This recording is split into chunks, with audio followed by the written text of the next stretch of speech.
Hi Stampers, welcome to another edition of Snowberry Stampers. Today I'm going to attempt to show you how I created these cards. And this is a technique you can find on YouTube. It's called a magical rain card, shaker card. So, let's get started and I'll show you how to create this. So first thing you're going to need are either some rectangles or squares or something that you can make some nesting. I find that this border here gives the card a little bit more stability than something like this without a border. In fact, on this one I've had to put some foam adhesive on the sides just to give it a little bit more support, because if it collapses towards the center, it hinders the beads from sliding up and down. Okay, so in this card that we're going to do, I used if you're counting from the inside, number 3 and 4 and number 7. All right. So this is the frame that I decided that I was going to work with this time. And I've decided I'm going to do it as a horizontal card. So you need to keep that in mind when you're planning your outside decorations and also how many lines for the beads. So, layer for the background. I cut it to the same size as this largest frame, which is the number 7, all right? But you can just cut it. You don't need to use a framelit for it. And then I went ahead and I sponged on color. So I used a lot of colors for this background. I used Soft Sky, which is retired. I used Pool Party, Bermuda Bay, Pacific Point, Night of Navy, some Smoky Slate, because if it's raining it's got to be a little gray, and then Granny Apple Green for my grass. After I sponged everything, then I did spritz it a little bit with water off my aqua painter to give it raindrops. And then I did spray it a little bit with Frost White and alcohol, just to give it a little bit of shimmer. You can spritz it with anything that you might have that gives it shimmer, any kind of shimmer paint mixed with alcohol. All right. You will need foam adhesive strips or something similar. And as you can see, I've used 2 strips on the top, and I'm going to use 2 strips across the bottom. So let's do that now. And you want to get right on the edge.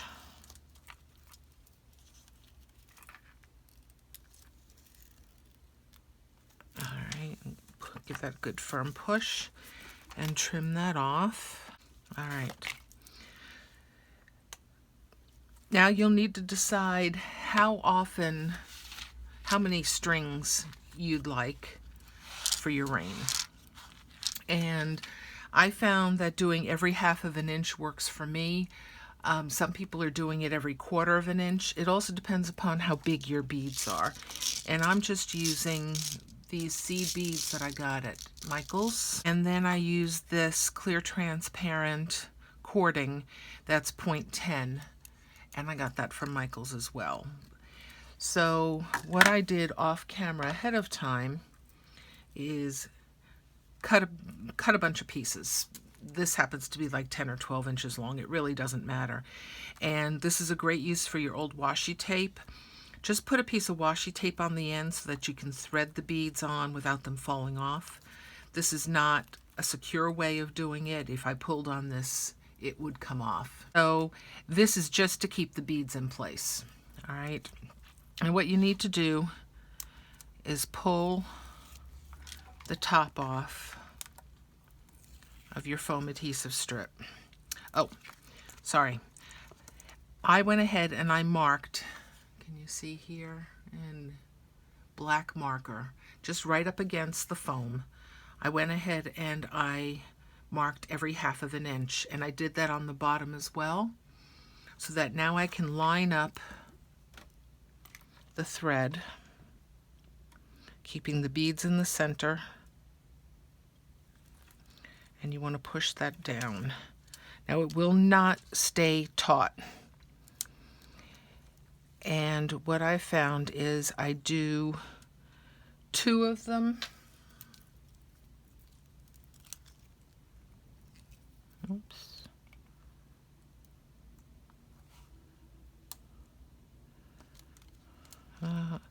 As straight as you can. This is a little on the finicky side, so it does require some patience. Line this one up. Okay. And while they're laying there, if you take some tear and tape, and what I'm going to do is lay that down right on top of the thread.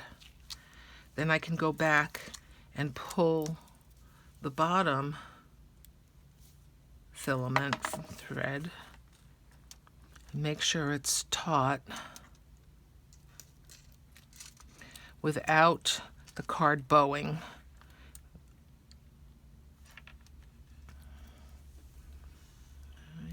Just lay that,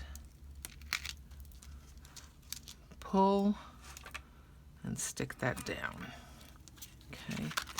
It does have a little bit of wiggle. It's not really tight, but it is tight. If that makes sense. All right, so I'm just going to keep on going here. Okay, so I've got those all done. Okay, and now what we're going to do, leave these tails on there, and we're going to peel off the tear and tape top.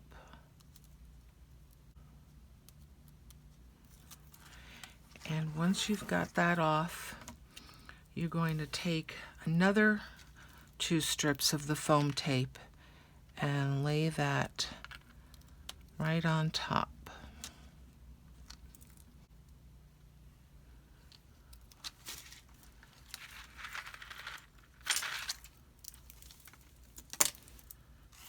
And do the other side.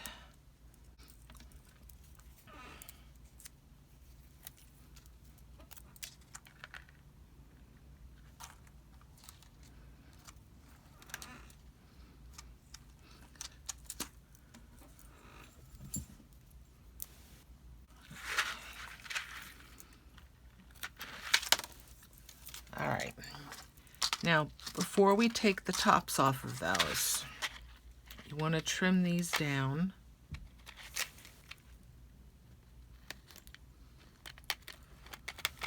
As close as you can to the card.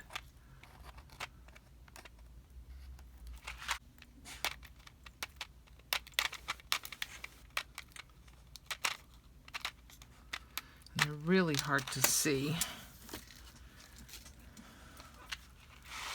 Okay, and so when you do it really close and you can't see real well, you might have to go back. All right, so before we proceed, you need to take your embossing buddy.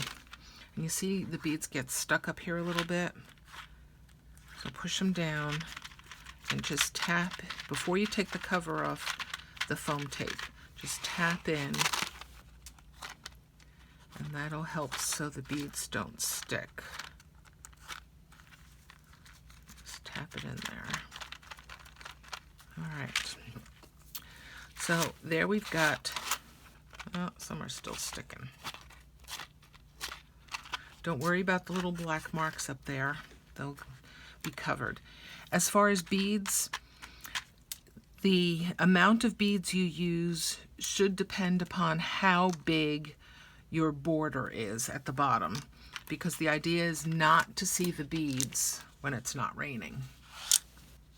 So you'll see them up here because it's raining, but down here they're hidden. All right.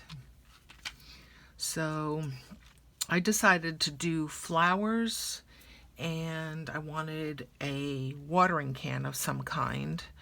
So I'm using retired punches, but this punch here,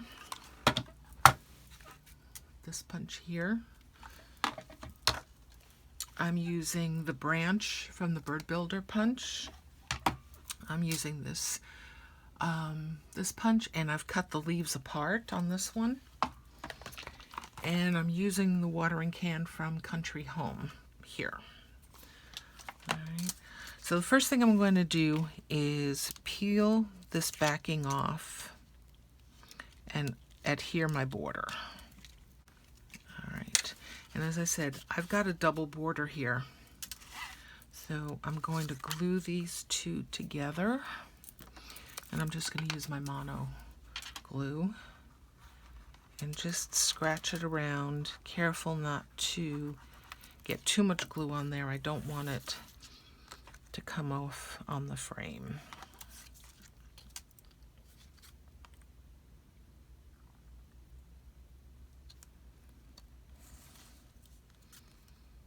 Then this part you gotta stand up, so and we're going to get this centered.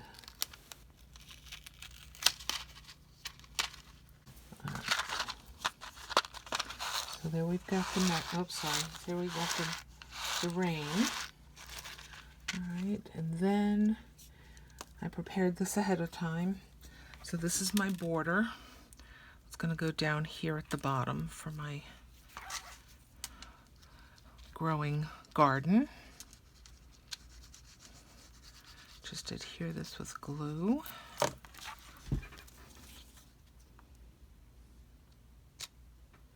And I made it a little bit bigger, but I didn't put the flowers and the leaves all the way to the end, to the edges, so that I could trim that off.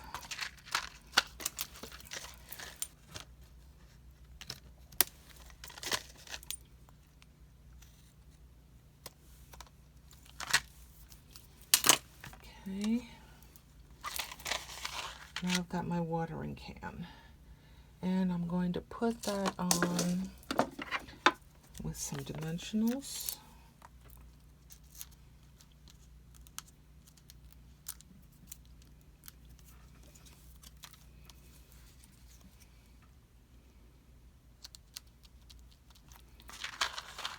Okay. And then this will go on a white card base. Using thick Whisper White is my card base. And plenty of glue on the back here.